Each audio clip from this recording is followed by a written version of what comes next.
7 বছর পর দেশে ফিরেছে খান বংশের 2 বড় ছেলে, আরিশান আরিশ খান, আবরার রাদিফ খান। এই 7 বছরে রাদিফ দেশে ফিরতে চাইলেও আরিশ একটা বারের জন্য দেশে ফিরতে চায়নি। হয়তো সে এখনো আসতো না যদি না সময়টা তাকে বাধ্য করত। ঢাকা গুলশান এলাকায় খান বংশ সবচেয়ে উচ্চ নামিদামি বংশ, আর 5টা নামিদামি বংশের মতো খান বংশ অন্যতম একটি। আরিশের বাবারা মোট 4 ভাই 1 বোন।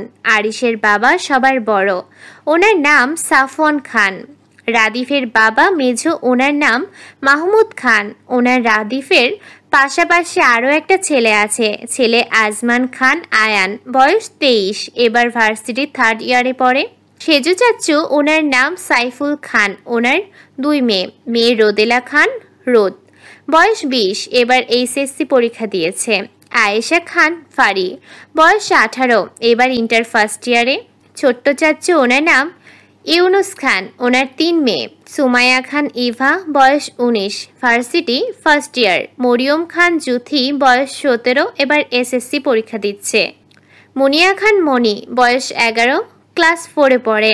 আরিশোর বাবা মার একমাত্র ছেলে। বিশাল বড় ব্যবসা খান বংশের। দেশের প্রতিটা নামি জায়গায় তাদের প্রতিষ্ঠিত অফিস আছে, এবং কি দেশের বাইরেও তাদের ব্যবসার কাজকর্ম করা হয়। তাদের খান বংশ আরও একটি নামে পরিচিত, মির্জানি বংশ, যার মানে আদিপুরুষ থেকে কঠিনত্ব রাজনীতিবিদ। ঢাকা গুলশান এলাকায় মির্জানি বংশ নাম নিলে এক নামে লোকেরা তাদেরকে চেনে। আজ এত নাম শোনাম শুধুমাত্র তাদের ভ্রাতৃত্বই ছিল মূলধন। সেখান থেকেই বিস্তার আজকের সাম্রাজ্য। ওই যে যেখানে হাতে হাত সেখানে ইতিহাস রচনা হয়। কথায় আছে না, একতাই বল। আজ সবাই হাতে হাত রেখে তাদের যৌথ পরিবারকে এখনো ধরে রেখেছেন, এবং তাদের দেখলে মনে হয় বাড়ির সকলের প্রাণ যেন এক সুতার বাঁধা। তবে ওনাদের 4 ভাইয়ের মধ্যে ছোট ভাইয়ের ব্যবসার কাজ কিংবা রাজনীতি কোনোটাই পছন্দ ছিল না। ওনার দেশের জন্য কাজ করতে ভালো লাগতো, তাই উনি ভাইদের মতামত নিয়েই দেশ সেবার জন্য সেনাবাহিনীতে যোগদান করেন। ওনার প্রথম চাকরিজীবী জীবন ভালো কাটলেও 2009 সালে আর্মি এবং বিজেপির পিলখানায় গন্ডগোল হওয়ার পর 2014 সালে বিজেপি ও আর্মি হল মিটিংয়ে বসেছিল। সেখানে গোলাগুলি হওয়ার পর সে আর বাড়ি ফেরেনি। ওনার নিখোঁজ হওয়ার পর ওনার বাকি 3 ভাই থানায় নিখোঁজ এফআইআর করেছিল, তবে পুলিশরা নাকি ওনাকে খুঁজে পাননি। ওনারা বংশগত রাজনীতিবিদ হওয়ার কারণে ভাইকে খুঁজে পায়নি বলে 2 জন পুলিশের চাকরি নিয়ে নিয়েছিল। তবে এতেও কাজ হয়নি বলে ওনারা নিজেরাই অনেক খোঁজাখুঁজি করেছেন, তবে ফলাফল শূন্য। তাই এক প্রকার প্রত্যাশা হয়ে ওনারা ভেবেই নিয়েছেন ওনাদের ছোট ভাই আর জীবিত নেই। রিদিফ 7 বছর পরে দেশে ফিরেছে, তাই তাকে নিতে তার বাবা বড় বাব্বু, তার ভাই আয়ান এসেছে। কিছুক্ষণ দাঁড়াতে রাদিফকে টলি হাতে প্লেন থেকে নামতে দেখে সবার মুখে হাসি ফুটে ওঠে।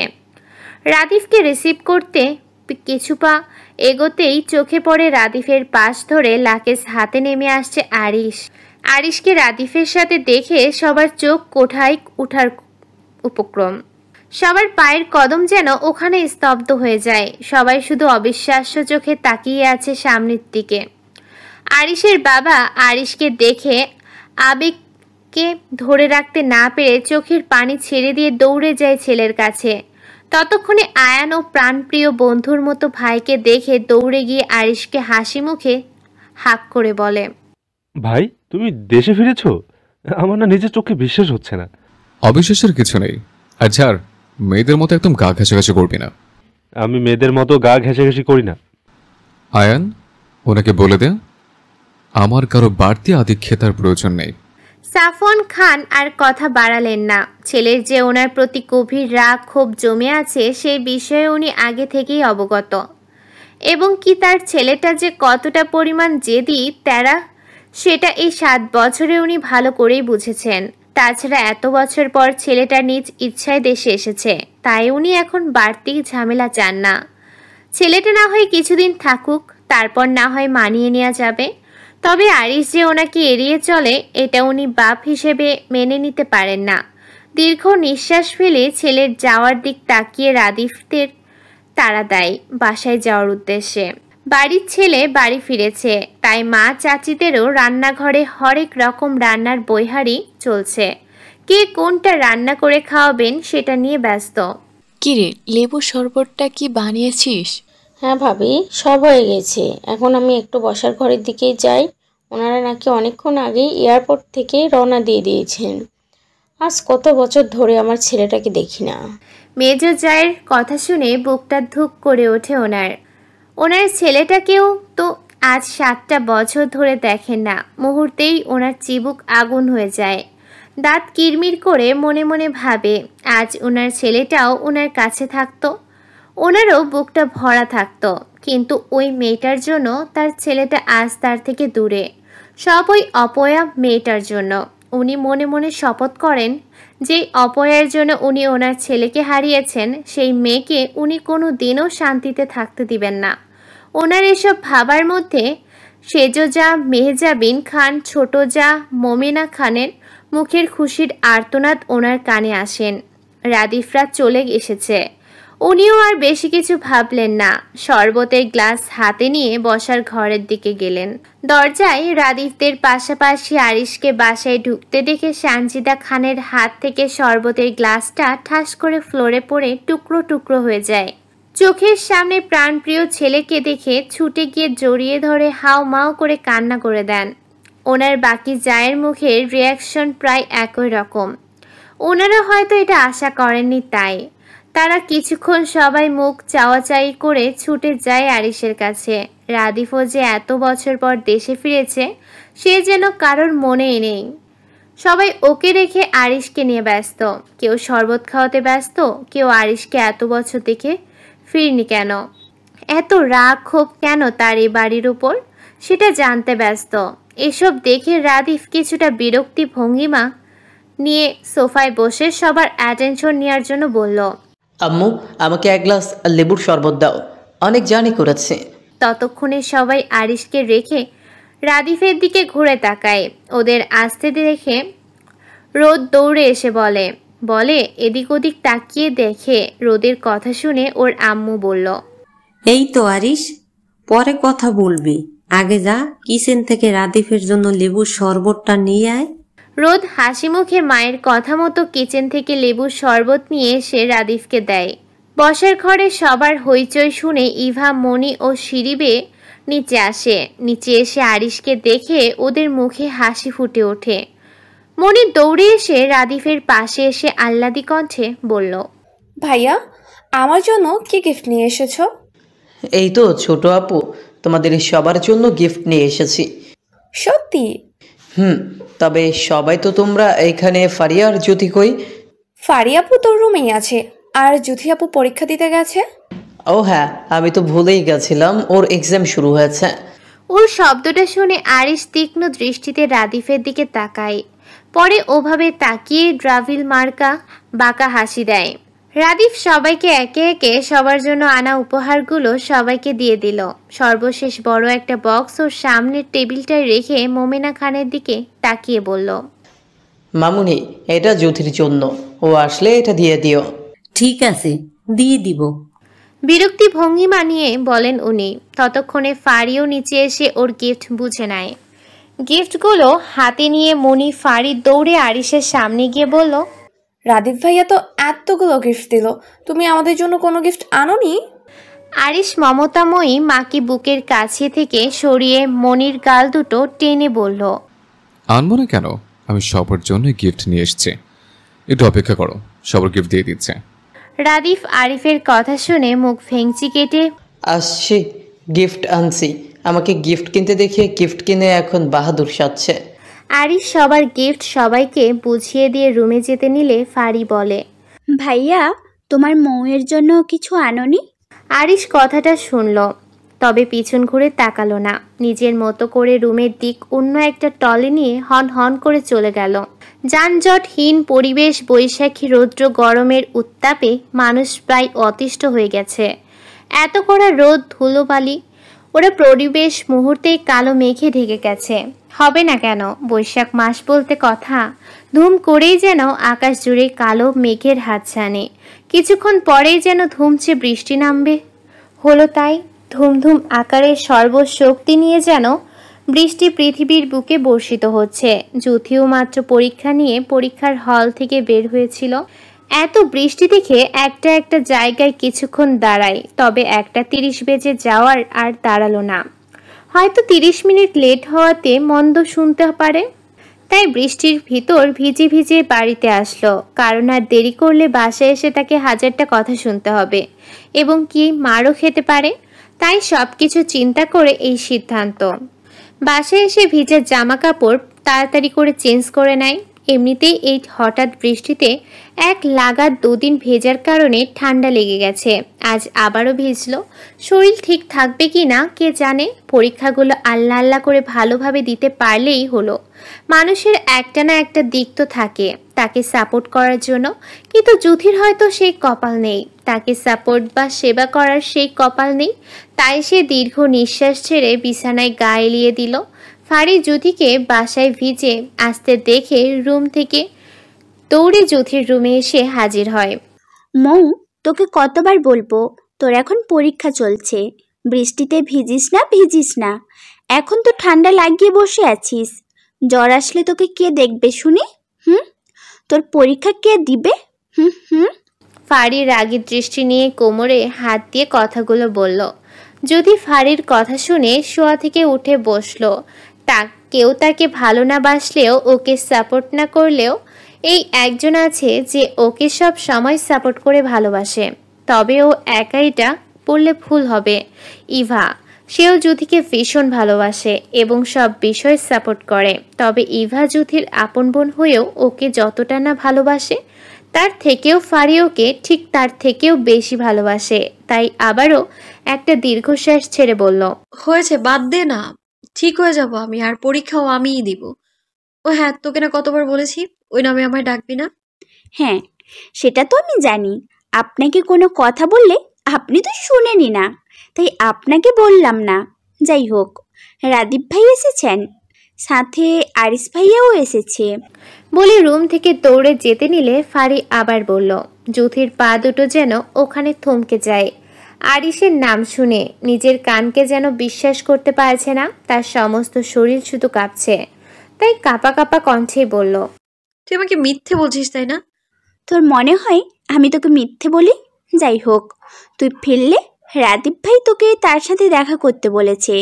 ও হ্যাঁ, পরীক্ষা কেমন হলো তোর? ওই তো বরাবরের মতো ভালোই হয়েছে। সকাল থেকে কিছু খেয়েছিলি? না। হ্যাঁ তো খাবেন কেন? যখন গ্যাস্ট্রিকে লাড়া দেবে তখন বুঝবেন। আরে রাগ করিস না, আজকে হল কেন্দ্রে পৌঁছানোর পরপরই হলে ঢুকিয়ে দিয়েছে, আর পরীক্ষা শেষ হওয়ার সাথে সাথে বৃষ্টি শুরু হলো, তাই খাবার খাওয়ার আর সময় পাইনি। বুঝেছি, এখন খেতে চলেন। হ্যাঁ যাব, তবে আগে রাদীপ ভাইয়ার সাথে দেখা করে আসি। আচ্ছা, আমি তাহলে যাই, তুই তাড়াতাড়ি আসিস। আচ্ছা। ক্ষমতার পালা বদলে এখন এক নতুন দৃশ্যপট বাবার ছায়া মারিয়ে এবার ছেলেই নামছে নির্বাচনের ময়দানে। একদা যে ছিল উত্তরসূরি, আজ সেই দাবি রাখে সিংহাসনের। রক্তের সম্পর্কই এখন হয়ে উঠেছে রাজনীতির প্রধান হাতিয়ার। তাই ক্ষমতাকে হাতের মুঠোয় আনার জন্য আরিস তৎক্ষণে জামা কাপড় চেঞ্জ করেই বেরিয়ে পড়েছিল। সকাল গড়িয়ে দুপুর, এখন পর্যন্ত বাড়ি ফেরার নাম নেই। সব কিছু ঠিকঠাক করেই সে আজ বাড়ি ফিরবে, এটাই সিদ্ধান্ত নিল। আরিসের পাশাপাশি আয়ান ও সকাল থেকে ওর পাশেই ছিল। বলতে গেলে আয়ান আরিস দুজন দুজনের কলিজার বন্ধু। কেউ কারোর কষ্ট বা অপমান সহ্য করতে পারে না। আরিস এত বছর দেশের বাইরে থাকলেও প্রতিনিয়ত আয়ানের সাথে কথাটা হতো, আর আজ আয়ানের জন্যই সে তার প্রিয় ক্ষণে ক্ষণে খবর পেয়েছে। প্রিয়তার খেয়াল রেখেছে, যোজনগুলো জানতে পেরেছে। ছেলেটা সে আসার পরপরই বাসার থেকে বের হয়ে গেছে। সময় হলে চলে আসবে। ছেলে ছোট নেই, তার এখন আর আমাদের কথা শোনার বয়স নেই, সে নিজ ইচ্ছায় চলে। ফোন দিলাম কতবার, রিং হলো, তবে রিসিভ করেনি। দুপুর হয়েছে বাবা, খাও, আরিস চলে আসবে। হ্যাঁ।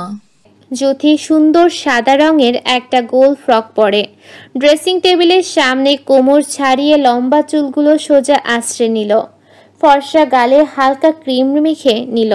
ব্যাস এতেই তাকে মাশাল্লাহ সম্পূর্ণ রেডি হয় জ্যোতি রাদীফের রুমে আসে। তুমি আমাকে ডেকেছিলে ভাইয়া? হ্যাঁ, তবে তুমি আমাকে ডেকেছিলে এতটুকুই তো ঠিক ছিল, শেষের ভাইয়াটা না বললেও হতো। জ্যোতি রাদীফের কথা শুনে মুচকি হেসে বলল, আপনি আমার বড় ভাই, তাই তো আপনাকে ভাইয়া বললাম। ইস, তোমার হাসিটা কতটা আকর্ষণীয়। বুঝলাম না। ওই যে তুমি হাসি দিলে তোমার ফর্সা দুই গালে দুটো টোল পরে, আবার গোলাপি রাঙা ঠোঁটের নিচে কালো কুচকুচে কত সুন্দর একটা আকর্ষণীয় তিল, যা আমাকে বরাবরই মুগ্ধ করে। জ্যোতি রাদীফের কথা শুনে কিছুটা লজ্জা পায়, তাই কিছুটা সংকোচতা নিয়ে বলল, তুমি আমাকে কেন ডেকেছিলে? তোমার জন্য একটা গিফট আছে। গিফট না আম্মুর কাছে দিয়েছো? সেটা তো সবার সাথে পাওনা গিফট, তোমার জন্য স্পেশাল একটা গিফট কিনেছি। সত্যি? হ্যাঁ, একটু অপেক্ষা করো, এখনই দিচ্ছি। রাদীফ কিছুক্ষণ পর একটা শপিং ব্যাগ এনে জ্যোতির হাতে দেয় এবং হাসি মুখে বলে, তুমি বলেছিলে না তোমার একটা ফোন চাই, তাই তোমার জন্য বাহির থেকে নিয়ে আসলাম। কি ফোন? অবিশ্বাস্য। বলে প্যাকেট থেকে গিফট পেপার মোড়ানো একটা বক্স বের করে ঘুরিয়ে ফিরিয়ে দেখতে থাকে। তুমি খুশি? আর কি বলছো তুমি? খুশি মানে? আমি তো এতগুলো খুশি। হাসি মুখে দুই হাত গোল করে বলল, তোমাকে অসংখ্য ধন্যবাদ ভাইয়া। শোনো মেয়ে, আমাকে একদম ভাইয়া বলে ডাকবে না। তাহলে তোমাকে কি বলে ডাকবো? সেটা তোমার ইচ্ছে। তুমি তো আমার অনেক বড়, তাই তোমাকে ভাইয়া বলেই ডাকবো।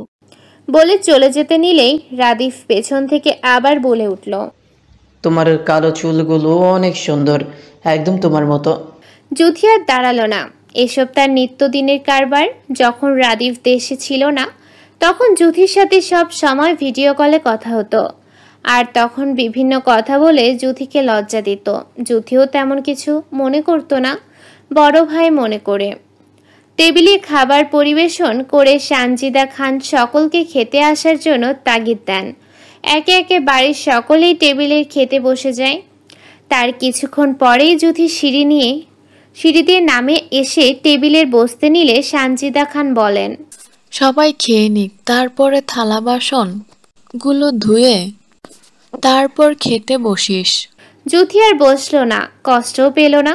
এটা সে প্রতিদিনই শোনে, তাই চুপচাপ টেবিলের এক কর্নারে গিয়ে দাঁড়াবে। তখনই জ্যোতির মা মমিনা খান বলেন, রাদীফের সাথে যে আরিশও দেশে ফিরবে সেটা আমরা কেউ জানতাম না, তাই ও রুমটা গোছানো হয়নি। যতক্ষণ আমরা খাবো তুই গিয়ে আরিশ বাবা রুমটা সুন্দর করে গুছিয়ে মুছে দিয়ে আয়। ইভা ফারি কিছু বলতে নিলে মমিনা খান রাগী দৃষ্টিতে তাদের দিকে তাকায়। মমিনা খানের দৃষ্টি দেখে জ্যোতিও আর কিছু বলার সাহস পেল না।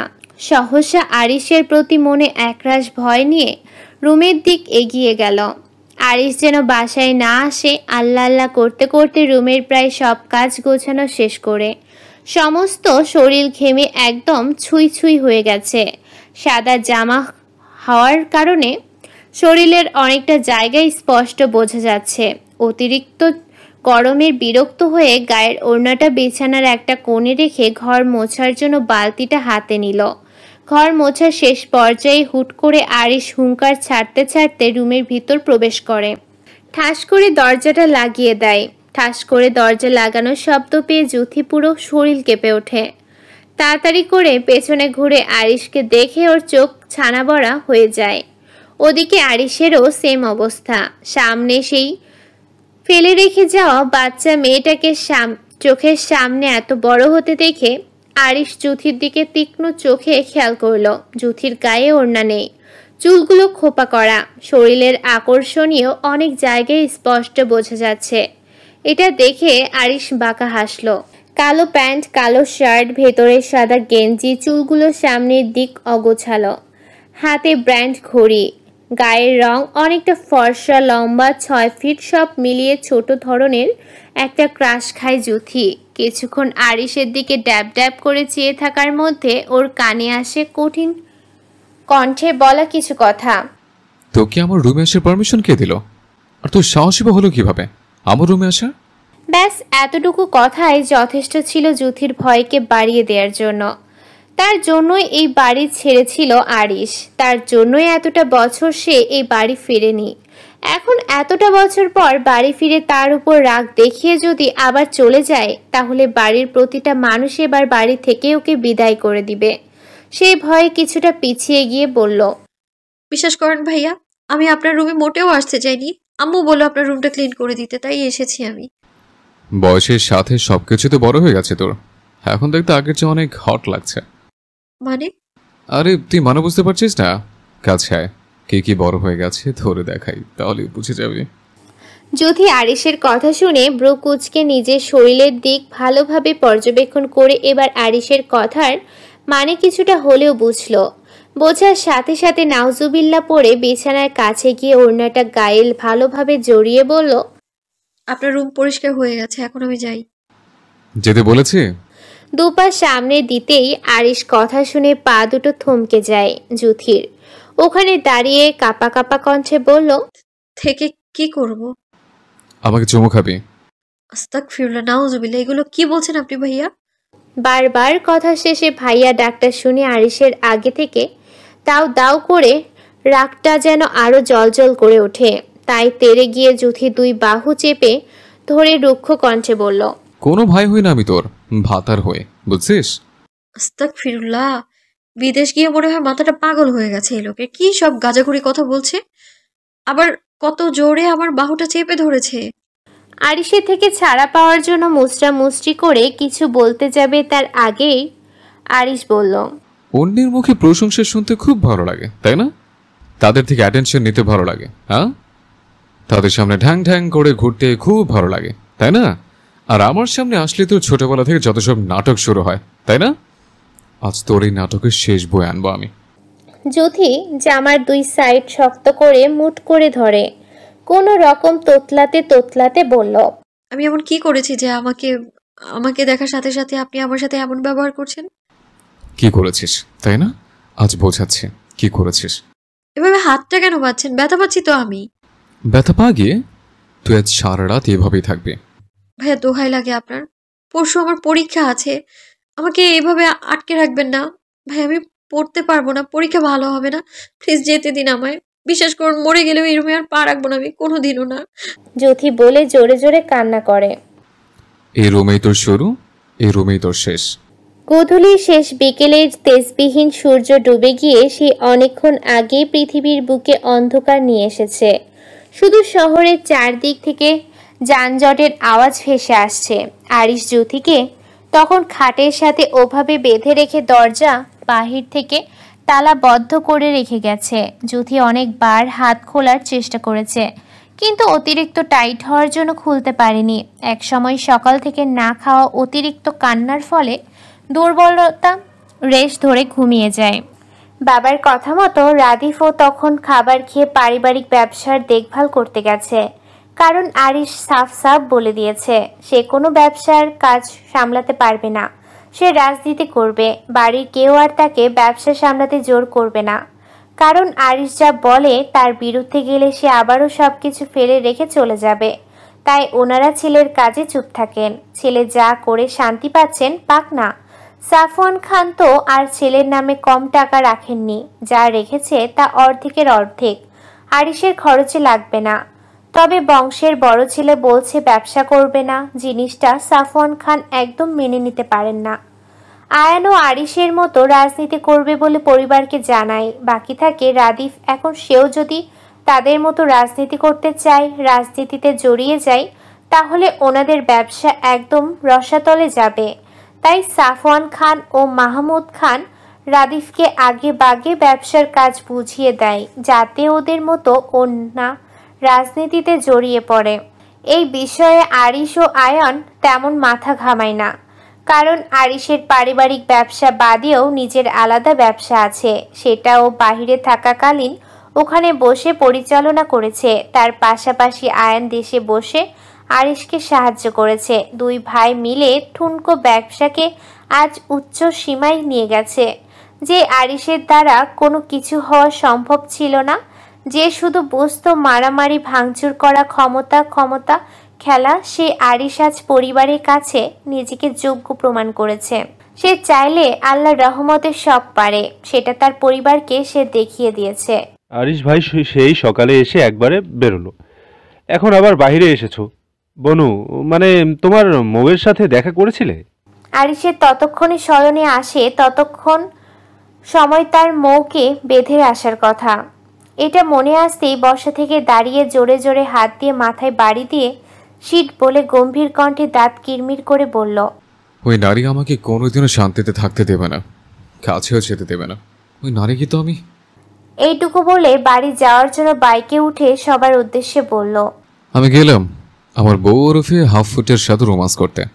তোরা সব ঠিকঠাকভাবে গুছিয়ে নিস। আর আয়ন, তোর কাছে শেষ হলে চলে আসিস। আয়ন আরিশের কথা শুনে মুচকি হেসে বলল, রোমান্স করতে যাবে নাকি অবুজ মৌটাকে মারতে যাবে কে জানে। তোমার তো ঠিক নেই, এই পানি এই গরম। ও ভালোবাসা পাওয়ার যোগ্যতা রাখে না। বলে বাইক স্টার্ট দিয়ে চলে যায় আরিশ। মুখের ওপর শীতল কিছু অনুভব করতে আস্তে আস্তে চোখ খুলে জুথি। দুর্বল থাকায় মাথাটা চক্কর দেয়, সাথে সাথে চোখ দুটো বন্ধ করে নেয়। ওর সামনে যে কেউ বসে আছে, ওকে স্থির দৃষ্টিতে খুঁটিয়ে খুঁটিয়ে দেখছে, সেদিকে কোনো খেয়াল নেই। আরিশ আর মৌকে তৃষ্ণার্থ দৃষ্টিতে দেখে আস্তে করে বলে জুথির হাতের বাঁধন খুলে দেয়। জুথি হাত খোলা পেয়ে দড়ির দাগ বসে যাওয়া জায়গাগুলো দুই হাত দুহাতে মোড়াতে মোড়াতে বলল, আপনি এসেছেন? আমি আপনার জন্য অনেকক্ষণ বসেছিলাম, কিন্তু আপনি আসেননি। এখন প্লিজ আমাকে এখন যেতে দিন। আমার শরীরটা ভীষণ দুর্বল লাগছে। যেতে দিব, একটা শর্ত আছে, তবে কিছু ফেরতে দিব। জুথি আরিশের সামনে থেকে যাওয়ার জন্য তাড়াতাড়ি শর্ত মানতে রাজি হয়ে পড়ল। কি শর্ত? যদি তোর এই গোলাপি রঙের ঠোঁটের স্বাদ নিতে দিস, তাহলে তোকে আমি ফিজিক্যাল স্বাদ নিতে দেব, আর এটাই আমার পক্ষ থেকে ফেরত দেওয়া। ছি, কি সব নোংরা কথা বলছেন আপনি আরিশ ভাইয়া, আসছেন পর থেকে। ঠিকই বলেছিস, তোর থেকে দূরে যাওয়ার পর তোর প্রতি নোংরা জিনিসটা আমার কাজ করে। তোকে দেখলে বারবার তোর ঠোঁটের স্বাদ নিতে মন চায়, তোর সাথে ইন্টিমেট হতে মন চায়। এখন আমি কি করতে পারি বল? আমার না এসব শুনতে ভালো লাগছে না, কেমন অস্থির লাগছে, শরীর কাঁপছে। আরিশ জুথির অবস্থা বুঝে বাঁকা হেসে বলল, কেন? কারণ আপনার প্রতিটা কথা খুব ধারালো, যা আমার পুরো অঙ্গকে কাঁপিয়ে দেয়। তাই? আরিশের মুখে তাই শুনে জুথি কিছুটা বোকা বনে যায়। এই কথা যে কেউ তাই বলে এটা ওর ধারণাতে ছিল না। ওর ভাবনার মধ্যে আরিশ কথা এড়াতে বলে, তা ম্যাম, আপনার জন্য কিছু সারপ্রাইজ নিয়ে এসছে, দেখবেন? কি হলো, চুপ করে আছেন কেন? থাক, আপনাকে কিছু বলতে হবে না, আমি দেখাচ্ছি। আরিশ শপিং ব্যাগ থেকে মোড়ানো কিছু একটার বের করে বলে, এই যে দেখছেন, এটা হচ্ছে কারেন্ট হিটার, যেটা এখন আমি কারেন্টে দিয়ে গরম করব, এবং গরম করে আপনার দুই গালে চেপে ধরবো। তাতে কি হবে জানেন? জুথি আরিশের কথা শুনে দুপা পিছিয়ে গিয়ে ভোরে ভোরে মাথা দুই দিকে নাড়ালো, যার মানে সে জানে না। আরিশ জুথিকে না করতে দেখে বাঁকা হেসে বলল, আপনার সুন্দর গাল দুটোতে চেপে ধরবো, আর তাতে আপনার গালে পড়া টোল দুটো একদম বোঝা হয়ে যাবে। তারপর আর কেউ আপনাকে আপনার গালে টোল দুটো ভীষণ সুন্দর বলে আক্ষেপ করতে পারবে না। ও হ্যাঁ, আরও একটা জিনিস এনেছে, লেজার, যা দিয়ে মানুষের মাথা ন্যারো করে দেয়। আর এই ভালো জিনিসটা আমি আপনার উপর ব্যবহার করব, মানে আপনার লম্বা চুলগুলো সব কেটে এক কথায় টাকলা বানাবো। কারণ আমি সবার থেকে আলাদা, সবাই তো পেট অবধি কেটে দেয়, আমি না হয়। বলে আরিশ জুথির দিকে এগোতে থাকে। আরিশের বলা ও কথা শুনে আরিশকে ওর দিকে এগোতে দেখে হাতের ব্যথা ভুলে এক হাত গালে চেপে তো আরেক হাত মাথার খোপা করা চুল ধরে চোখ মুখ খিচে অনুন্নয়ের কণ্ঠে বলল, দেখুন, দয়া করে আমার সাথে এমন করবেন না, আমি তো কিছু করিনি, তাই না? আরিশ দেখল জুথির অস্থির মুখখানা, ভয়ে সিটিয়ে যাওয়া শরীরটা। অতঃপর আস্তে করে আরেকটু এগিয়ে জুথির বাম হাতটা হ্যাচকে টান দিয়ে পিঠের পেছন দিকে চেপে ধরে মুখটা ওর মুখের কাছে এনে বলল, মৌ, অস্থির হও না, আমি কিছু করব না, ভয় পাওয়ার কোনো কারণ নেই মৌ। বলে এইটু নুয়ে জুথির নরম গালে আস্তে চুমু খায়। জুথি আরিশের কাণ্ডে স্বাভাবিক হওয়ার বদলে ঘন ঘন নিঃশ্বাস নিতে থাকে। এক সময় আরিশের থেকে ছাড়া পাওয়ার জন্য আরিশকে সজোরে ধাক্কা দিয়ে সেখান থেকে দৌড়ে চলে যায়। আরিশ হঠাৎ ধাক্কা খাওয়ার দুপা পিছিয়ে যায়। দরজার দিকে তাকিয়ে দেখে জ্যোতি ততক্ষণে মুহূর্তেই চোয়াল শক্ত হয়ে যায় আরিশের। হাত দুটো মুঠ করে দাঁত কিরমির করে জ্যোতির যাওয়ার দিকে চেয়ে থাকে। জ্যোতি তখন আরিশের রুম থেকে পালিয়ে আসার পর আর নিচে নামেনি, রুমেই ছিল। খানেক পরে দরজায় কড়াঘাত শুনে শোয়া থেকে উঠে বসে ধীর পায়ে গিয়ে দরজাটা খুলে দেয়। দরজার সামনে কেমন চোখে তাকিয়ে দাঁড়িয়ে আছে রোদ। রোদকে দেখে হাসি দিয়ে বলল, আরে রোদ আপু কিছু বলবে? আর ভেতরে আসো। রোদ রুমের ভেতর ঢুকে কড়া কণ্ঠে বলল, মামুনি তোকে নিচে ডাকছে। আম্মু ডাকছে, আমি এখনই যাচ্ছি। ওই শোন, তোর সাথে কথা আছে। হ্যাঁ আপু বলো। তোকে তখন দেখলাম আরিশের রুম থেকে দৌড়ে বের হতে। ওর রুমে গেছিলি কেন? আসলে আপু, ভাইয়া। তুই আর ওই রুমে পা রাখবি না। আর তোকে যদি আরিশের কাছাকাছি দেখি না, তাহলে বড় আম্মুকে দিয়ে তোকে শায়েস্তা করাবো। তুই ভালোভাবে শুনে রাখ, বড় আম্মু আমাকে তার ছেলের বউ বানাবে, তোকে না। তাই সাবধান। বলে হন হন করে চলে যায়। আজব, সে কি একবারও বলেছে সে আরিশের বউ হতে চায়? না, সে তো বলেনি। জ্যোতি দীর্ঘ নিঃশ্বাস ফেলে, রোদ সব সময় এমন আজ পর্যন্ত কোনো দিন জ্যোতির সাথে ভালো ব্যবহার করেনি। এমনকি সুযোগ পেলে গায়ে হাত পর্যন্ত তুলত। সে ছোটবেলা থেকেই একটু খিটখিটে স্বভাবের ছিল। আপন বোন ফারির সাথেও খিটখিট করত। তাছাড়া সে শারীরিকভাবে অসুস্থ ছিল। আর তার পাশাপাশি ছোটবেলায় শ্বাসকষ্টের রোগ ছিল। রোগ যেটা 18 বছর হওয়ার পর থেকে মানসিকভাবে বেড়ে গেছে। হঠাৎ হঠাৎ শ্বাস উঠে শ্বাস নিতে না পেরে সেন্সলেস হয়ে যেত। রোদ 2 বছর প্রায় টানা অসুস্থ ছিল। সবাই শুধু আল্লাহ আল্লাহ করত মেয়েটা যেন বেঁচে থাক। রোদের অসুস্থতার কারণে পড়াশোনাটাও 2 বছর করতে পারেনি, যার কারণে ওর পড়ালেখাটা পিছিয়ে যায়। যে থাকতো এখন ভার্সিটির 2nd ইয়ারে, সে এখন মাত্র এসএসসি দিয়েছে। ভাগ্য কি, তাই না? যদিও রোদের শ্বাসকষ্টটা পুরোপুরিভাবে ভালো হয়নি, তাই সবাই তার মন রক্ষা করার জন্য কোনো কিছুই না করতো না। সবাই তাকে সব বিষয় সাপোর্ট করে বলেই আজ সে সুস্থ আছে। জ্যোতি নিচে এসে মায়ের কাছে গুটি গুটি পায়ে গিয়ে জিজ্ঞেস করলো, আম্মু আমাকে ডেকেছো? হ্যাঁ, তোকে না তোর বড় আম্মু বলেছিল দুপুরে সবার খাবার পরে থালা বাসনগুলো ধুয়ে রাখতে। জ্যোতি কিছু বলবে তার আগেই আরিশ সিঁড়ি বেয়ে নামতে নামতে বলল, মামনি, সারাদিন রুমের ভিতর থাকলে থালা বাসন কিভাবে ধোবে? জ্যোতি আরিশের কথা শুনে অবাকের চরম পর্যায়ে চলে যায়। এতক্ষণ হাত বেঁধে রুম বন্দি করে রেখে এখন বলছে সে নাকি সারাদিন রুমে থাকে, তাই কিছুটা ক্ষোভ নিয়ে বলে, আম্মু আরিশ ভাইয়াই তো আমাকে রুমের মধ্যে। জ্যোতিকে বাকি কথাটা শেষ করতে না দিয়ে ওর মা ঠাস, তোর লজ্জা করে না? এখন আরিশের দোষ দিচ্ছিস? সারাদিন বসে খাবি সেটা বলতে পারিস না? জ্যোতির মায়ের হাতে থাপ্পড় ও চিৎকার শুনে ফুপিয়ে কেঁদে ওঠে। জ্যোতিকে থাপ্পড় দিতে দেখে ইভা দৌড়ে এসে বলল, সমস্যা কি তোমার আম্মু? ওকে মারছো কেন? কি করেছে ও? কি করেনি বল? একটা কথা বললে শুনবে না। ওকে দুপুরে এটো থালা বাসনগুলো ওনাকে আর কিছু বলতে না দিয়ে রাদিফের দরজার কাছ থেকে এসে জ্যোতির দুবাহু ধরে একদম নিজের কাছে এনে রাগী কণ্ঠে বলল, শুরু থেকে এখানে সবটাই আমি দেখেছি। মামুনি বাড়িতে 2 জন কাজের মেয়ে রেখেছিলাম। তাদের ভেতর একজন ধোয়া কাচা করবে আর একজন বাড়ি পরিষ্কার করবে। কিন্তু তোমরা ধোয়া কাচা যিনি করেন তাকে বিদায় করে দিয়েছ, আর ওকে দিয়ে তার কাজগুলো করাচ্ছ। এটা আমি মানতে পারি না। মামুনি, বাড়িতে তো আরও মেয়ে আছে, কই তাদের কাউকে দিয়ে তো কাজ করাও না? তাহলে ওকে দিয়ে কাজ করাও কেন? মামুনি, যে পর্যন্ত আছো সেই পর্যন্তই থাকো। দরকার হয় বাড়িতে আরও কাজের মেয়ে রেখে দিব, তাও ওকে কাজ করতে বলবে না।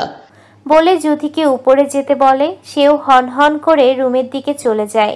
জ্যোতি ভেজা চোখ দুটো তুলে আরিশের দিকে একবার তাকায়, কারণ সে আশা করেছিল আরিশ তার হয়ে এমনটা বলবে, কিন্তু হলো তার উল্টোটা। এক বুক কষ্ট নিয়ে জ্যোতি ভেজা চোখে রুমের দিক যাওয়ার জন্য পা বাড়ায়। যদি সে আর কিছুক্ষণ আরিশের দিকে তাকাতো তাহলে দেখতে পারত আরিশের হিংস্র রক্ত আভা চোখগুলো। শহরের অতি তীব্র যানজট ও ধুলো ওড়া পরিবেশকে মোকাবেলা করে ক্লান্ত শরীর নিয়ে বাড়ি ফিরলেন বাড়ির দুই বড় কর্তা, সাফওয়ান খান, মাহমুদ খান। সাথে সাইফুল খানও ছিলেন। ওনাকে নেত্রীয় দল কেন্দ্রে ডেকেছেন, তাই উনি অফিস থেকে সরাসরি সেখানে গেছেন। ক্লান্ত শরীরখানা সোফায় এলিয়ে দিলেন সাফওয়ান খান। ওনাদের আসতে দেখে ঠান্ডা লেবু শরবত এনে দিলেন সানজিদা খান। শরবতটা দুজনের হাতে দিয়ে বসলেন। স্বামীর পাশে সাফওয়ান খান তৃপ্তি সহকারে স্ত্রীর দেয়া শরবতটা খেলেন।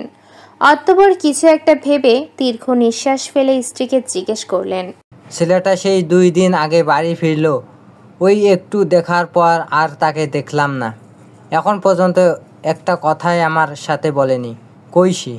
সানজিদা খান স্বামীর প্রশ্নে একই রকম নিঃশ্বাস ফেলে বলে, মাত্র দেখলাম কোথা থেকে রেগে মেগে আগুন হয়ে এসেছে, সোজা রুমের দিকে গেছে। পিছু ডাকলাম, শুনলো নাই। আপনার ছেলে সে ছোট্টবেলার আনাড়ি এখনো একটুও কমেনি, ওর কথা নড়চড় হলো। ওনার বাকি কথা শেষ করার আগেই উপরের দোতলা ঘর থেকে ভেসে এলো ভাঙচুরের শব্দ।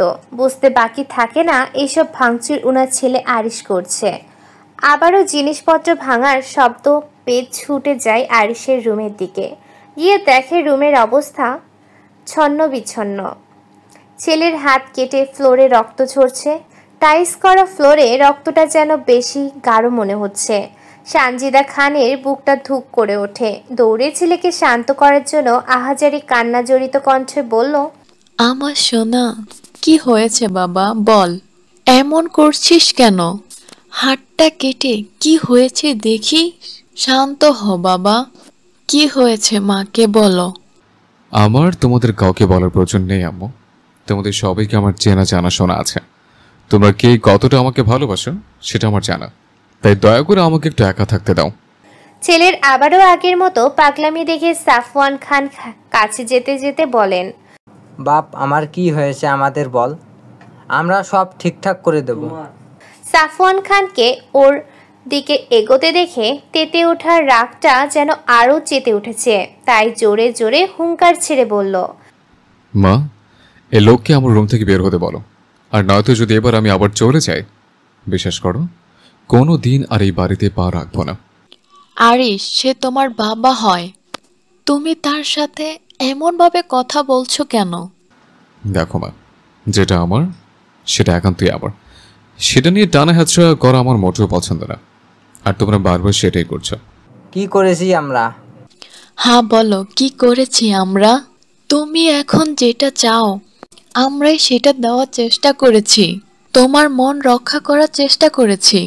তারপরও তুমি আর আরিশ ওর মাকে হাত ছাড়িয়ে বলল, ব্যাস আম্মু, আর মিথ্যে বলো না। তোমরা আর কত মিথ্যে বলবে? আম্মু, মৌ তো আমার ছিল, তাই না? মৌয়ের সাথে তো আমার বিয়ে হয়েছিল, তাহলেও কেন আমার হয়ে হচ্ছে না জানো? বাদ দাও, তার চেয়ে বরং আমাকে একা থাকতে দাও। তোমরা চলে যাও, আমি আমার জিনিস বুঝে নিতে চাই। আমার জিনিস কাউকে আমার করে দিতে হবে না। আরিশ, ওইটা কোনো বিয়ে ছিল না, ছেলে খেলা বন্ধ করো। আর ওই অপয়া মেয়েটাকে তো আমি কোনোদিনও ওই মেয়েকে তোমার বউ হিসাবে মেনে নিব না। যে মেয়ের জন্য আমার বুক থেকে তোমাকে 60টা বছর দূরে থাকতে হয়েছে, সেই মেয়েকে তো। তুমি তো আমার ছেলে না? তুমি তো মৌকে ভীষণ ভালোবাসতে, তোর এখন এমন করছে কেন?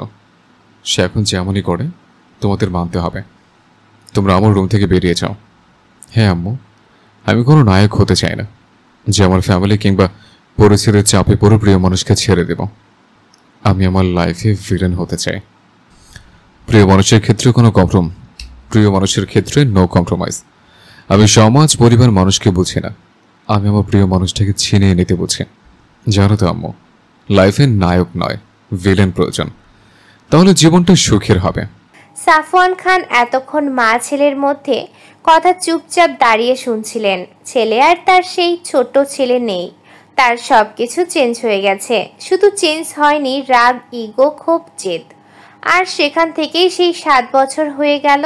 ছেলে তার সাথে কথা বলে না, শত চেষ্টা করেও এই 7 বছরে তার সাথে কথা বলাতে পারেনি। ভুলটা তারই ছিল। সেদিন ছেলেটাকে এমন শাস্তি না দিলেও পারত, কিন্তু কি করার ছিল। তখন জ্যোতিও খুব ছোট্ট ছিল। আরিশের অতিরিক্ত টর্চার ছোট্ট মেয়েটার উপর প্রতিনিয়ত তার চোখেই পড়ত। সে ভেবেছিল সেদিন সেই সিদ্ধান্তটা নিলে হয়তো তার ছেলেটা ছোট্ট মেয়েটার সাথে এমন করবে না, কিন্তু হলো তো তার উল্টোটা। বাবা ছেলের সম্পর্কটাও আজ ছন্ন ছাড়া। উনি আবারও দীর্ঘ নিঃশ্বাস ছাড়লেন। ওনার বেশ জানা আছে, ছেলে যখন বলেছে মৌ তার, দুনিয়া উল্টে গেলেও মৌ তার, সেখানে কারোর কাছে কিচ্ছু বলার সাধ্য নেই। আর সে তার ছেলের ইচ্ছেকে মেনে নিবে। কিন্তু এই মুহূর্তে উনি আরিশকে এই কথাটা বলতে পারছে না, আর এই মুহূর্তে বলতেও চায় না। তাই আস্তে করে সেখান থেকে চলে এলেন। সকাল গড়িয়ে বেলা দুপুর 1:25। জ্যোতি পরীক্ষা শেষ করে গাড়ির জন্য অপেক্ষা করছে। একা বললে ভুল হবে, তার সাথে ওর বেস্ট ফ্রেন্ড তানিশাও ছিল। কিন্তু আজ মনে হয় সব রিক্সা ওদের জন্য নিষিদ্ধ হয়ে গেছে। কোনো রিক্সা খালি পাচ্ছে না। এক পর্যায়ে দাঁড়াতে দাঁড়াতে বিরক্ত হয়ে যায়। হাতে ঘড়ির দিক তাকিয়ে দেখে 1:30 বেজে যাচ্ছে।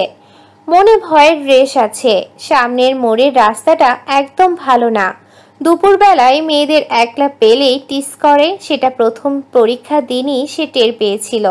কি করবে ভেবে পাচ্ছে না। যত দাঁড়াবে ততই দেরি হবে। তাই মনে এক বুক সাহস নিয়ে হাঁটা দিল। কিছুটা পথ হাঁটতে খুব স্পিডে ওদের সামনে একটা বাইক থামলো। কিন্তু হঠাৎ থামতে দেখে জ্যোতি চোখ মুখ খিচে 2 পা পিছিয়ে যায়। আস্তে পিটপিট করে চোখ খুলে দেখে রাদিফ বাইকের উপর হাসি মুখে ওর দিকে তাকিয়ে আছে। জ্যোতি রাদিফকে দেখে কিছুটা স্বস্তি ফিরে পায়। ও রাদিফকে দেখে মুচকি হেসে বলল, ভাই তুমি এই রাস্তায় কি করছো? আমার সামনে একদম হাসবে না তুমি। তোমার গালে টোল পড়া হাসি আমার বুকে মারাত্মক তীর বেঁধে, সেটা তুমি বোঝো না? জ্যোতি বিরক্ত হয়। এই লোক ওকে যখনই দেখে তখনই গালের টোল নিয়ে পড়ে থাকে। মনে মনে শপথ করে নেয় এই লোকের সামনে আসলে কোনো দিনও আর হাসবে না। তাহলে তার গালে টোল পড়বে না, আর ওকে ফালতু বকবক শুনতে হবে না। তাই কিছুটা কিঞ্চিত রাগ নিয়ে বলল, তুমি এইদিকে কেন এসছো আগে সেটা বলো।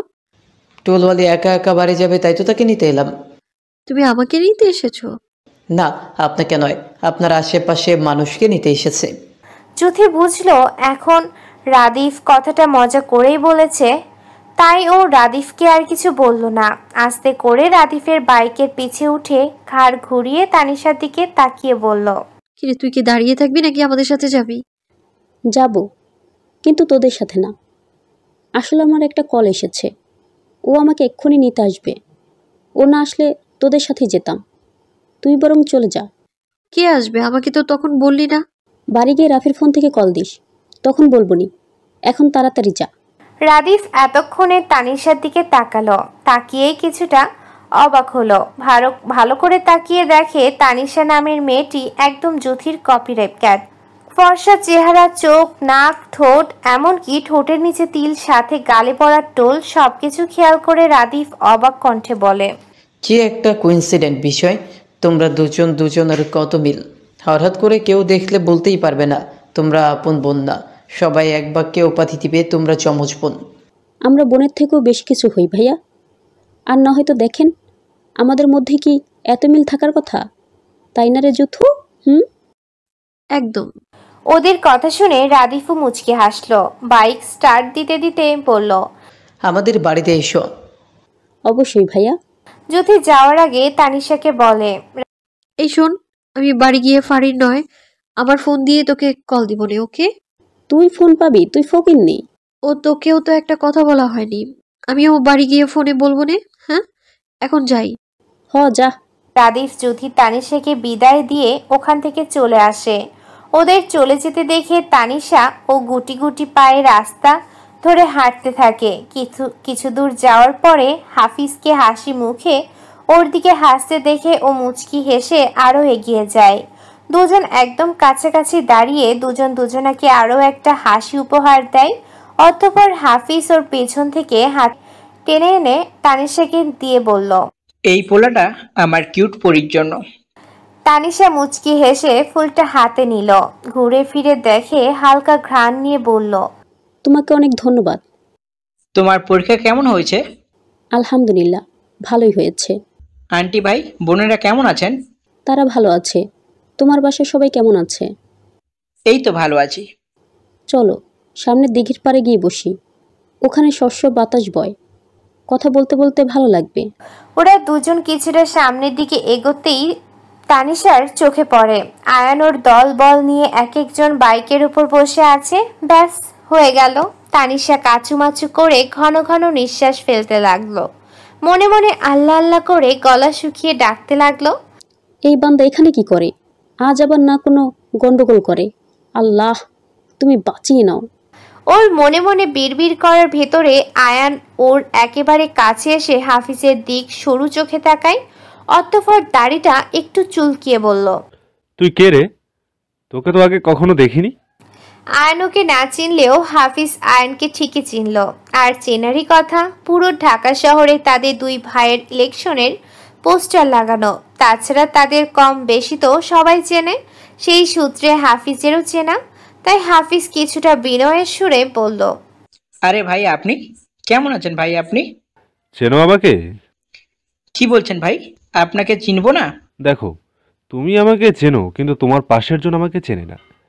এতবার ওয়ার্নিং করার পরেও তোমার সাথে মিশছে। আজ আমার জায়গায় যদি ভাইয়া হতো না, তো এই মেয়ের কি যে হতো, আমি বলেই এখন পর্যন্ত সুস্থভাবে দাঁড়িয়ে আছে। ভাই আপনার কথা বুঝতে পারছি না। তুমি বুঝতে পারছো না? আমি তো বাংলা ভাষায় বলছি, তারপরে যদি বুঝতে না পারো তাহলে বুঝিয়ে বলছি। এই যে তোমার পাশে দাঁড়ানো মেয়েটাকে দেখছো না, ওই মেয়েটা আমার। তাই আজ এই মুহূর্ত থেকে ওর কাছ থেকে দূরে থাকবে। আর নেক্সট টাইম যদি তোমাকে এই এলাকায় কিংবা ওর আশেপাশে দেখি, তোমাকে দুনিয়া থেকে বিলুপ্ত করতে 1 মিনিটও ভাববো না। এটা আমার না ভাইয়ের কথা। প্রিয় মানুষের ক্ষেত্রে নো কম্প্রোমাইজ। তাকে ভালো লেগেছে মানে সে সারা জীবনের জন্য আমার। এবার সোজা ভালো ছেলের মতো এখান থেকে কেটে পড়ো। হাফিজ যা বোঝার বুঝে নিল। তাই বড় নেতা মানুষদের সাথে ঝামেলা করতে চায় না বলে চুপচাপ একবার তানিশার দিক তাকিয়ে ওখান থেকে চলে গেল। হাফিজকে চলে যেতে দেখে আয়ান এবার স্বাভাবিক মানুষ থেকে রাগী মানুষে পরিণত হলো। তানিশা দুই বাহু চেপে ধরে ঝাঁকিয়ে বলল, সাহস কি করে হয় আমি ব্যতীত পরপুরুষের সাথে মেশার? চুপ করে থাকবে না, আনসার মি। তানিশা আয়ানের রাগী চেহারা দেখে ভয়ে ভয়ে বলল, আপনি কি হন আমার, যে আপনার সব কথা আমাকে শুনতে হবে? ভবিষ্যতের জামাই। আমি রাজি না হলে ভবিষ্যৎ? তুমি রাজি হলে হবে, না হলে না হবে। তোমাকে আমি ছাড়ছি না মেয়ে। দেখুন ভালো হচ্ছে না কিন্তু। বাইকে ওঠো, বাড়ি পৌঁছে দিচ্ছি। না, আমি আপনার সাথে যাব না। দেখো, বাড়াবাড়ি করো না, ভালোবাসি তোমায়, জোর করছি না। যেদিন ভালোবাসতে পারবে সে ভবিষ্যৎ হবে, তার আগে আমি তোমাকে ফোর্স করব না। তবে যে ছাড় দেব সেটাও না যে তুমি অন্য ছেলেদের সাথে মিশবে। তানিশা আর কথা বাড়ালো না, কারণ ও এই 4 বছরে খান বংশের সব মানুষকে খুব ভালোভাবে চিনে গেছে। এরা এক কথার মানুষ, কথার কোনো নড়চড় হবে না। তাই ভালো মেয়ের মতো আয়নের বাইকে উঠে বসলো। তানিশাকে বসতে দেখে আয়নও আর কথা বাড়ালো না, বাইক স্টার্ট দিয়ে তানিশার বাসার দিকে রওনা হলো। আরিশা মাত্র বাইক নিয়ে বাসায় ঢুকছিল, তখন পাশ দিয়ে রাদিফকে বাইক নিয়ে ঢুকতে দেখে ব্রু কুচকে ওর দিকে তাকায়। রাদিফের পেছনে হেলমেট পরা কাউকে দেখে কুচকানো ব্রুজোড়া আরও কুচকে যায়। আরিশের কুচকানো ব্রুজোড়া তখন স্বাভাবিক হয় যখন দেখে রাদিফের পেছনে হেলমেট পরা মেয়েটা আর কেউ নয়, তার মৌ। তখনই রাগে দাঁত কিরমির করে হাত দুটো মুঠিবদ্ধ করে নেয়, চোখ দুটো বন্ধ করে ঘন ঘন নিঃশ্বাস নিয়ে রাগকে শান্ত করার জন্য। তবে সে ব্যর্থ। রাগ কমছে না, তার বরং বেড়েই যাচ্ছে। সে তার মৌকে কারোর সাথে সহ্য করতে পারে না। এতটা বছর কাছে ছিল না ঠিকই, তবে আয়ান বাপ চাচারা ব্যতীত তার মৌ আজ পর্যন্ত কোনো ছেলের সাথে কথা বলতে পারেনি। শুধু পারেনি এই ব্যাটা রাদিফের সাথে কথা বলাটা বন্ধ করাতে। আরিশ একবার রাগী চোখে রাদিফের দিকে তো আর একবার জুথির দিকে তাকিয়ে বাইকে জোরে একটা লাথি দিয়ে বলল, শালার সিন থেকে একটা ছেলে থেকে আমার মুখে সামলাতে পারছি না।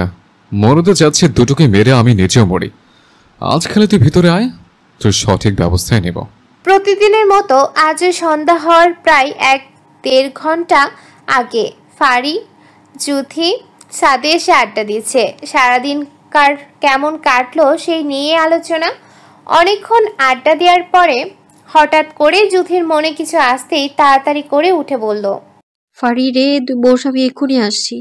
কেন, কোথায় যাবি? জুথি আর উত্তর করলো না, দৌড়ে নিচে নামলো। নেমে কাঙ্ক্ষিত জিনিসটা হাতে নিয়ে একই রকম দৌড়ে ছাদে উঠে হাঁপাতে হাঁপাতে বলল, এসে পড়েছি। এখন বল, গিয়েছিলি কোথায়? বলছি একটু জিরিয়ে নি। জুথি বক্স থেকে ফোনটা বের করে ফারির সামনে ধরে বলল, এই দেখ। ফারি জুথির হাতে দামি ফোন দেখে প্রচণ্ড পরিমাণ শকড হয়, মুখটা হাঁ হয়ে যায়। হুট করেই জুথির হাত থেকে ফোনটা ছো মেরে ওর হাতে নিয়ে ঘুরিয়ে ফিরিয়ে দেখে তাজ্জব কণ্ঠে বলল, ফোনটা তো মনে হয় 50,000-এর উপরে হবে। তুই এই ফোন পেলি কোথায়? রাদীপ ভাইয়া দিয়েছে। হ্যাঁ, উনি তোকে এই ফোন দিয়েছে? না, আমি চুরি করে এনেছি। আর হ্যাঁ, 2 দিন হয়ে গেল, আগে তো বললি না। আর এই 2 দিন পর পর পরীক্ষা ছিল, তাই পড়ার টেবিলেই বেশি ছিলাম। আর ফোনটা যখন দিয়েছিল তখন রুমে রাখার পরে আর ফোনের কথা মনেই ছিল না যে তোকে ফোন করব বলবো। আরিস ভাইয়া জানে উনি তোকে ফোন দিয়েছে? আরে তোকেই মাত্র বললাম, উনি জানবে কি করে? উনি জানলেও আমার কি, উনি ওনার মতো আর আমি আমার মতো। ভেবে বলছিস? না গো ললিতা, আমার ভাবনা তো বয়মে ভরে রাখছি। জুইথা? আরে গাধি, ষাঁড়ের মতো চেঁচাবি না তো। অসভ্য মেয়ে, গাধা হয়ে স্যারের মতো চেঁচাই কেমনে? তাহলে মানছিস তুই গাধা? শয়তান মেয়ে, তুই দাঁড়া, আমি গাধা তাই না? জুথিকে আর পাইকে খিলখিল করে জোরে জোরে হাসতে হাসতে গোল গোল দৌড়াতে লাগলো। ফারিও জুথির পিছে পিছে থাম বলছি বলে দৌড়াতে লাগলো। একটা সময় পরে জুথি নিজেই থেমে যায়। গায়ের পাতলা জর্জেটে ওড়না দিয়ে নাক চেপে ধরে বলল, তুই কি বাজে কোনো গন্ধ পাচ্ছিস? এতক্ষণ দৌড়াদৌড়ি করার জন্য অনেকটা ঘেমে গেছে জুথি, হাঁপিয়েও গেছে বেশ। ঘন ঘন নিঃশ্বাস ফেলার ভেতর নাক চেপে ধরার শ্বাস নিতে কষ্ট হচ্ছে ওর। প্রায় দম বন্ধ হয়ে আসার পালা। কোনো রকম হাঁপাতে হাঁপাতে শ্বাস নিতে নিতে আবারও বলল, ফারি রে, আমার শ্বাস নিতে কষ্ট হচ্ছে, কেমন বাজে একটা গন্ধ আসছে, যে গন্ধটা আমি একদমই সহ্য করতে পারছি না। ফারিও গন্ধটা পাচ্ছে, তবে ওর তেমন সমস্যা হচ্ছে না। ও ভালো করে স্মাইল দিয়ে বলল, এটা তো সিগারেটের গন্ধ আসছে, আমাদের ঘরে তো কেউ সিগারেট খায় না। ফারি ছাদের আশেপাশটা ভালোভাবে তাকালো। তখন ছাদের রেলিং ধরে আরিশকে এক দৃষ্টিতে জুথির দিকে তাকিয়ে সিগারেট খেতে আর তার ধোঁয়া ছড়াচ্ছে দেখে ফারি তপ্ত শ্বাস ছেড়ে ওর দিকে এগিয়ে গিয়ে বলল, ভাইয়া, ওটা ফেলে দাও, মৌ শ্বাস নিতে পারছে না। ফারির কথায় আরিশের কোনো হেলদোল হলো না। এখনো এক দৃষ্টিতে তার ময়ের দিকে তাকিয়ে আছে। তবে কিছু একটা ভেবে ফারির দিকে তাকিয়ে বলল, তুই নিচে যা, আমি আমার বউকে সামনে নিচ্ছে। ফারিকে কথাটা বলতে দেরি, কিন্তু ওর যেতে দেরি হলো না। একবার জুথির দিকে তাকিয়ে বিনা বাক্যে চলে গেল। ফারিকে চলে যেতে দেখে আরিশ সিগারেটের ধোঁয়া ছড়াতে ছড়াতে জুথির কাছে গিয়ে দাঁড়ায়। জুথির নাকে আসা গন্ধটা আরও তীব্র হয়। 2 পা পিছাতে পিছাতে একদম রেলিংয়ের সাথে মিশে যায়। এতটা তীব্র গন্ধ না নিতে পেরে চোখ দুটো লাল হয়, তাতে পানি জমে যায়। তবুও অনেক কষ্টে আরিশকে বলল, দয়া করে হাতের সিগারেটে ফেলে দিন, আমি এগুলো খাওয়া একদম পছন্দ করি না, আর এইসব কিছুর ধোঁয়া সহ্য করতে পারি না, প্লিজ ফেলে দিন। আমি আরিশ, আজ এই মুহূর্ত থেকে সিগারেট খাওয়া বন্ধ করে দিলাম, শুধু আমার মৌচাকের জন্য। জুথি আরিশের কথাটা মালুমে নিল না, কারণ সে তখনও গন্ধ থেকে নিজেকে প্রোটেক্ট করার জন্য ব্যস্ত। কিছুক্ষণ পর গন্ধটা না পেয়ে মুখ থেকে ওড়নাটা সরিয়ে স্বস্তির নিঃশ্বাস নিল। তারপর আস্তে আস্তে চোখ খুলে আরিশের দিকে তাকায়। ভেজা চোখ, গোলাপি টকটকে কাঁপা কাঁপা ঠোঁট, নিজেকে স্বাভাবিক রাখতে পারল না। তাই সাথে সাথে চোখ দুটো বন্ধ করে মাথাটা একটা ঝাড়ি দিয়ে চোখ মেলে তাকালো। আবারও চোখে পড়ল ময়ের মায়াভরা মুখটা। ব্যাস, নিজেকে আর কন্ট্রোল করতে পারল না। দুই হাত রেলিংয়ের দুই পাশে রেখে জুথিকে দুই হাতের মধ্যে করে নিল, যাতে বের না হতে পারে। আস্তে আস্তে করে জুথির ঠোঁটের কাছে ঠোঁট নিয়ে গভীরভাবে ঠোঁট দুটো নিজের আয়ত্ত করে নিল। জুথি শকড, ভীষণভাবে শকড হলো। যেমনইভাবে মানুষ ধ্যানে পড়লে তার আশেপাশে কি হয় কিছুই বুঝতে পারে না, জুথির বেলায় ঠিক তেমনটাই হয়েছে। টানা 1 মিনিট না, 2 মিনিট না, 7টা মিনিট আরিশ জুথির ঠোঁট দুটো নিজের ঠোঁটের সাথে আবদ্ধ করে রেখেছে। আরিশের চুমু খেয়ে মন ভরে গেল। আস্তে তার ময়ের ঠোঁট দুটো ছেড়ে দেয়। তৃপ্তির চোখে তাকিয়ে আবারও শব্দ করে গালে চুমু খায়। হুশ আসে জুথি আরিশকে নিজের কাছ থেকে ঠেলে সরাতে চায়, কিন্তু আরিশকে এক চুলও সরাতে পারেনি। আরিশ জুথির আদলে দিকে মুগ্ধ দৃষ্টিতে তাকিয়ে বলল, তোর শত ভুল শত অন্যায় আমি 1000বার ক্ষমা করতে রাজি, কিন্তু তোর ভুল অন্যায় ক্ষমা করলেও তোর দিকে যে হাত বাড়ানোর চেষ্টা করবে তাকে শেষ করতে আমার 1 মুহূর্ত সময় লাগবে না, কারণ তোকে সম্পূর্ণ আমার থাকতে হবে। এতটুকু বলে আবারও অন্য গালে শব্দ করে চুমু খায়। পরপর চুমু খেতে দেখে জুথি আরিশকে ধাক্কা দিয়ে হাত দুটো দিয়ে গাল ঘষতে ঘষতে বলল, ছি, বারবার এইভাবে চুমু কেন খাচ্ছেন? আপনার লজ্জা করে না? আপনি ভাই হয়ে। হুট করে কি হলো বুঝল না। যখন ঠোঁটে ব্যথা অনুভব করে তখন শব্দ করল আরিশের থেকে ছাড়া পাওয়ার জন্য, কারণ আরিশ জুথির ঠোঁট দুটো কামড়ে ধরেছে। জুথি বারবার হাত থাবড়াচ্ছে আরিশের থেকে ছাড়া পাওয়ার জন্য। একটা সময় আরিশ ছেড়ে দিল যখন জুথির ঠোঁট দুটো ফুলে উঠল। জুথি ঠোঁটে হাত দিয়ে নিচের দিকে তাকিয়ে ফুপিয়ে কান্না করছে। আরিশ জুথিকে কান্না করতে দেখে ভেজায় বিরক্ত হয়ে বলল, সোজা রুমে যাবে, গিয়ে পড়তে বসবি মৌ। আমি ফারিকে দিয়ে সন্ধ্যার নাস্তা পাঠিয়ে দেবো। জুথি ফুপিয়ে কাঁদতে কাঁদতে নিচে নেমে এলো। তখন ওখান দিয়ে রাদিফও রুমে যাচ্ছিল। জুথিকে কাঁদতে কাঁদতে রুমে যেতে দেখে ব্রু কুচকে সেদিকে তাকিয়ে পাশে তাকায়। তখন আরিশও ছাদে থেকে নেমে এসেছে। আরিশকে দেখে রাদিফ এগিয়ে এসে বলল, জুথি কান্না করতে করতে গেল কেন? তুই কিছু বলেছিস? সেটা কি তোর মতো বালের কাছে কৈফিয়ত দিতে হবে? মুখের ভাষা ঠিক করে কথা বল। কি করবি তুই? আমার বাল ফালাবি? দরকার হলে বাল ফালাবো। ঠিক আছে, আগে ফালাবি, তারপর বলতে আসবে। তুই জুথির থেকে দূরে থাকবি। সেটা তুই বলার কে রে? বরঞ্চ তুই দূরে থাকবি আমার মোড় থেকে, আর নয়তো ভুলে যাবো তুই আমার চাচাতো ভাই হোস। বলে রাদিফকে আর কিছু বলার সুযোগ না দিয়ে দম পা ফেলে সেখান থেকে চলে যায়। সময় চলে যায় স্রোতের মতন। তখন ছাদ থেকে আসার পরে জুথি রাতের খাবার খেতে আর নিচে নামেনি। ফারিও ওর আর রুমে যায়নি। সন্ধ্যা থেকে এক টানা পড়ার পর টেবিল থেকে উঠে দাঁড়ায়। জুথি অনেকটা পড়া পড়ে ফেলেছে, এখন আর কিছুই মাথায় ঢুকছে না। তাই এখন ঘুমানোর প্রস্তুতি নিচ্ছি। যদিও খিদে লেগেছে, তবুও সে আজ নিচে নামবে না। আরিশের মুখোমুখি সে হবে না। কিছুক্ষণ পায়চারি করার পর তানিশার কথা মনে উঠতেই ওর ফোনটা হাতে নেয়। চটজলদি করে ফোন দেয় ওর নাম্বারে। কিছুক্ষণ রিং বাজার পরে রিসিভ হয় অপর পাশ থেকে। ওই জানো কি করিস রে? এই তো মাত্র পড়ে উঠলাম। বায়দা, এটা কি তোর নাম্বার? তুই কি করিস? এই মাত্র পড়ে উঠলাম। তোর আর আমার সব সময় এত মিল হয় কিভাবে? জ্বর আসলে তোরও আসবে, তোর সর্দি হলে আমারও সর্দি হবে। আমার তো মাঝে মাঝে মনে হয় আমরা আগে কোনো জমজ বোন ছিলাম। তুই এইসব কথা বাদ দে তো, এখন বল তখন কে এসেছিল? তানিশা ওকে সব বলল, শুধু বলল না আয়ানের কথাগুলো। কারণ জুথি যদি জানতে পারে আয়ান ওকে পছন্দ করে তো কাম হয়ে গেল। এমনিতেই সারাদিন তোর মাথা খায়, 2 ভাইয়ের মধ্যে 1 ভাইয়ের বউ করে আনবে। তাই আর বলতে গিয়ে বলল না। তানিশারও খুব ইচ্ছে ছিল ওর ভাইটা বড় থাকলে জুথিকে ওর ভাবি বানাবে, কিন্তু স্বপ্ন তো স্বপ্নই রয়ে গেল। কারণ ভাইটা যে অনেক ছোট। 2 বান্ধবী আরও কিছুক্ষণ কথা বলে ফোন কেটে দিয়ে যে যার মতো শুয়ে পড়ল। অন্ধকারকে কাটিয়ে বিশাল সূর্যটা উদিত হলো পৃথিবীর বুকে। চারিদিকে সূর্যের আলোয় আলোকিত হলো। খান বাড়িতেও কর্তাদের খাওয়ানোর জন্য কর্তীরা রান্নার কাজে ব্যস্ত হয়ে গেল।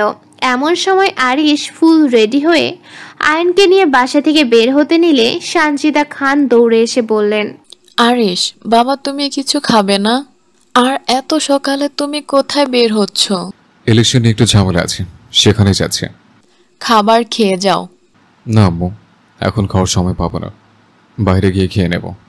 আয়ান, তুমিও খাবে না? না বড় আম্মু, আমিও ভাইয়ের সাথে খেয়ে নেব, তোমরা বরং খেয়ে নাও। দুই ভাই আর দাঁড়ালো না, ব্যস্ত পায়ে হেঁটে গেল। তখন রেডি হয়ে যুথিও সিঁড়ি দিয়ে নামছিল। যুথিকে দেখে সানজিদা খান খাবার খেয়ে পরীক্ষা দিতে যেতে বললেন।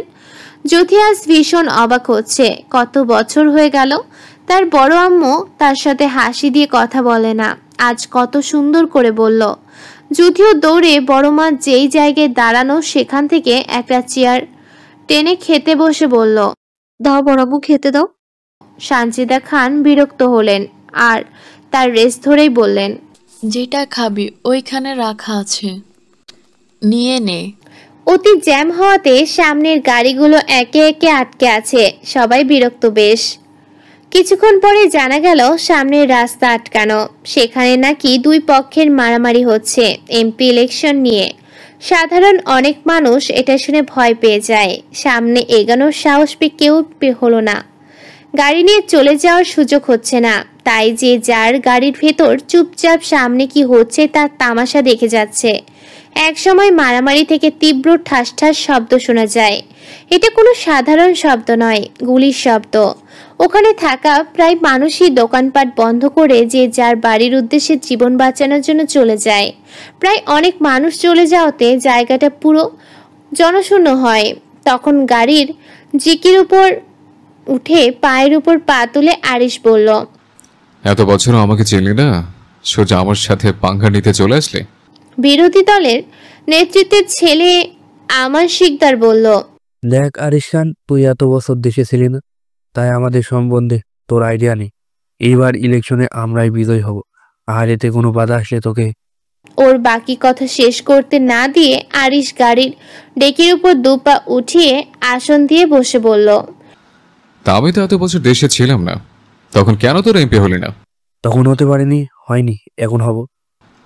তোদের মনে সন্দেহ হয় না কিভাবে প্রতি বছর আমার বাবা নেতা পদদল থেকে চেঞ্জ হচ্ছে না? মানে আরিশ খান যে কাজে নামে তা সফল করেই ছাড়ে। আর ক্ষমতা ক্ষমতা খেলা, এটা আমার ছোটকালের নেশা। তোদের মতো চেলাপেলাটা পারে শুধু বাড়তি ঝামেলা করতে।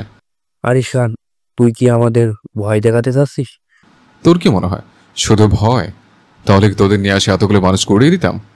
আমন কিছুটা ভয় পায় আরিশকে হাতের বন্দুকটা গোল গোল ঘোরাতে দেখে, তবুও ভয়কে আরিশকে বোঝাতে না দিয়ে বলল, দেখ আরিশ খান, আমাদের কাজ আমাদের করতে দে, তাহলে আমরাও তোর পথে বাধা হব না।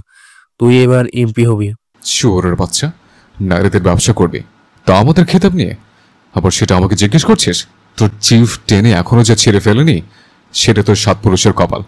ভালোই ভালো বলছি, জীবনটা অকালে হারিস না, এই পথ ছেড়ে দে। আরিশ খান, তুই এখন নেতা হসনি। হয়নি, হয়ে যাব। তুই কি? দেখ, তোদের সাথে ফালতু কথা বলার টাইম আমার কাছে নেই। যে জন্য এখানে আসা, মেয়েগুলোকে ছেড়ে দে। তোরে না দে। ঠুস! আমান গুলি চালানোর শব্দ শুনে নিজের শরীরের এপাশ থেকে ওপাশে দেখতে থাকে। পুরো শরীরকে চেক করে স্বস্তির নিঃশ্বাস নেয়, কারণ ও ভেবেছিল আরিশ গুলিটা ওকে করেছে।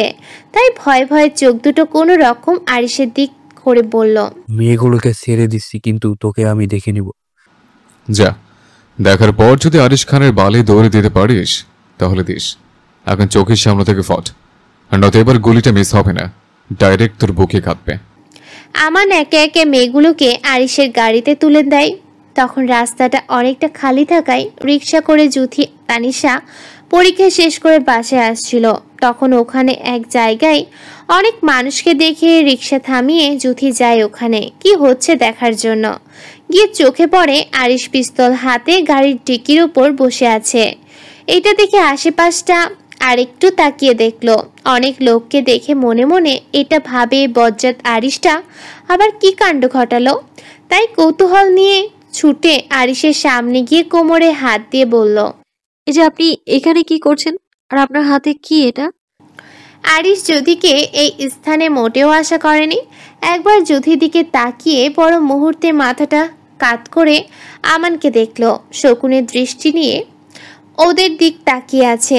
এটা দেখে আরিশ আবারও জ্যোতির দিকে তাকায়। কিছুক্ষণ তাকিয়ে বাঁকা হেসে আমানের উদ্দেশ্যে বলল, তোরা না কতগুলো মেয়েকে বাচ্চা করতে চাচ্ছিলে? দেখ, আমার সামনে একটা মেয়ে দাঁড়িয়ে আছে, দেখে তো মনে হচ্ছে একদম পিওর ভার্জিন। তোরা মেয়েটাকে বরং বাচ্চা করতে পারিস। জ্যোতি এটা শুনে দুপা পিছিয়ে যায়, একবার আরিশের দিকে তো আর একবার আমানের দিকে তাকিয়ে ঢোক গিলে বলল, আমি তো এখানে শুধু কি হয়েছে তাই দেখতে এসেছিলাম, তাই বলে এখন আমাকে পাচার করে দিবেন?